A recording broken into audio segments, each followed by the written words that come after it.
Nowadays, you can't even trust your own friends, your own neighbors, the people you grew up with. Those are the people that can sometimes be your biggest enemies, unfortunately. So you need to have a level of independence. Like, if they help you, great. If they don't, you can manage by yourself. Yes. Whether it is family members or whatever the case is, be independent.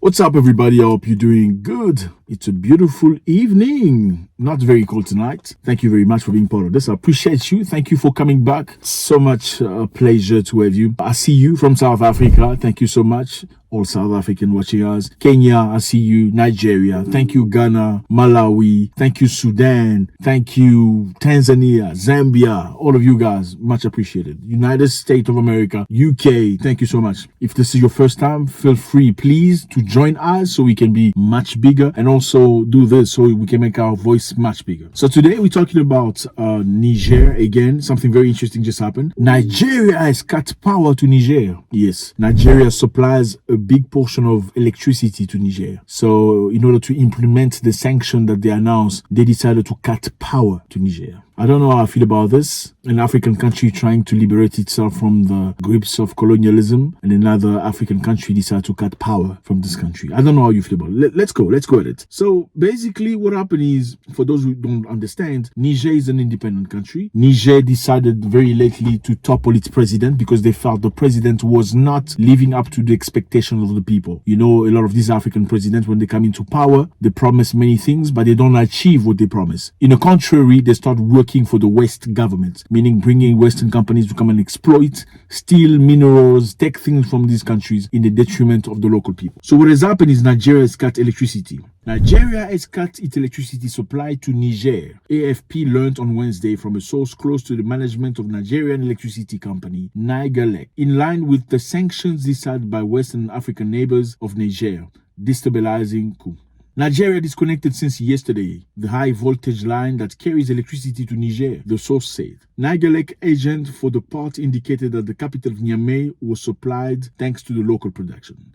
So as you can see, Niger get a lot of electricity coming from Nigeria. In fact, up to 70%. 70%. And Nigeria has decided to cut electricity. That's why I say, fellas, it's very necessary that you are independent. Nowadays, you can't even trust your own friends, your own neighbors, the people you grew up with. Those are the people that can sometimes be your biggest enemies, unfortunately. So you need to have a level of independence. Like, if they help you, great. If they don't, you can manage by yourself. Yes. Whether it is family members or whatever the case is, be independent. So on Sunday, ECOWAS, led by Nigerian President Bola Tinubu, decided on sanctions against the putschists who toppled the president-elect Mohamed Bazoum a week ago. In addition to 1 week ultimatum to restore constitutional order and the suspension of financial transactions with Niger, ECOWAS decreed the freezing of all service transactions, including energy transactions.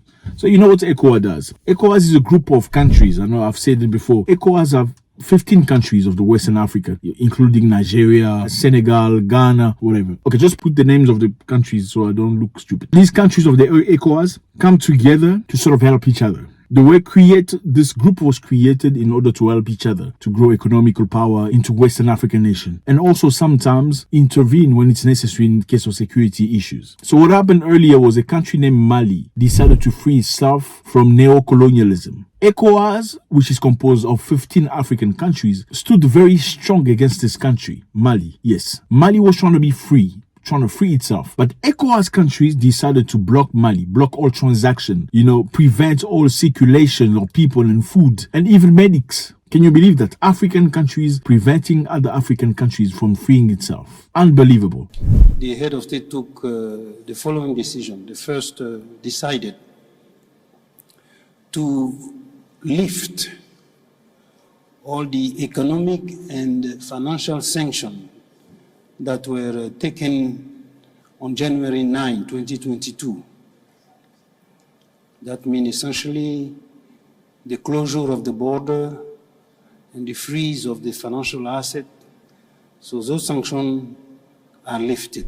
But Mali was very strong. Malians worked very hard beyond their leaders and they overcame the difficulties they were facing. This is the very same thing happening to Niger now. Niger has also freed itself like Mali and Burkina Faso and other countries. And the same ECOWAS countries, same ECOWAS chiefs are trying to block Niger. They threaten Niger of not just sanction, but also of sending military forces to go and fight the people in power right now. So as Nigeria decided to cut electricity to Niger, Niger was working very hard to find a way to build its own plant and produce its own power. But this project will only go until 2025. That's when it's going to be ready. So in the meantime, now they've decided to cut electricity. Now my question is, when you cut electricity, you're trying to punish people in government. Do you think about hospitals? Okay, like people in hospitals that need electricity to survive? Do you think about those babies that were born prematurely or under whatever you call those things? You think about that, like people that are in those type of situations. I don't know how you justify this. Yes, you can punish people, but you need to measure the level of your punishment. 70% of electricity is a lot. In the meantime, the Niger coup leader has declared that he will not bow down to pressure to reinstate deposed President Mohamed Bazoum. Mohamed Bazoum is accused of serving the West. He criticized the sanction imposed by the West African leaders as illegal and inhumane and urging his countrymen to get ready to defend their nation. He's asking his countrymen to get ready to defend their nation. In case these people decide to come and,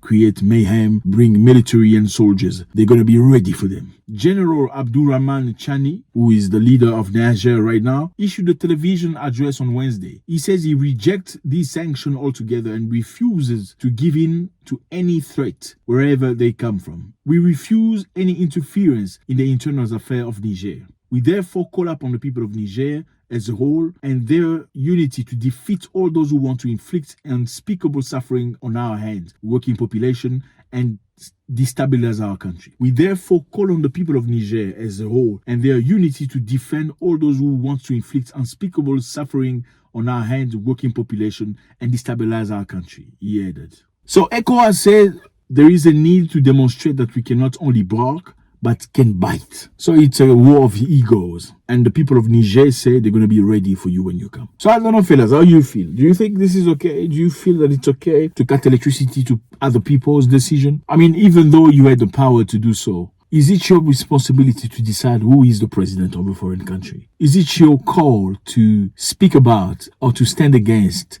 the destiny of the people? I don't know. Let me know how you feel about this. This is a very interesting situation. Is Nigeria right in cutting electricity of Niger, trying to force them to reinstate the previous president? Or do you think this is maybe a move by ECOWAS, these greedy presidents that are trying to find a way to discourage any other nation from standing up against them? Because obviously, if you are a dictator, you've been in power for a long time, and you see your fellow dictator being toppled, being thrown over, what do? You get fear, right? You're scared because you feel like maybe I'm going to be next.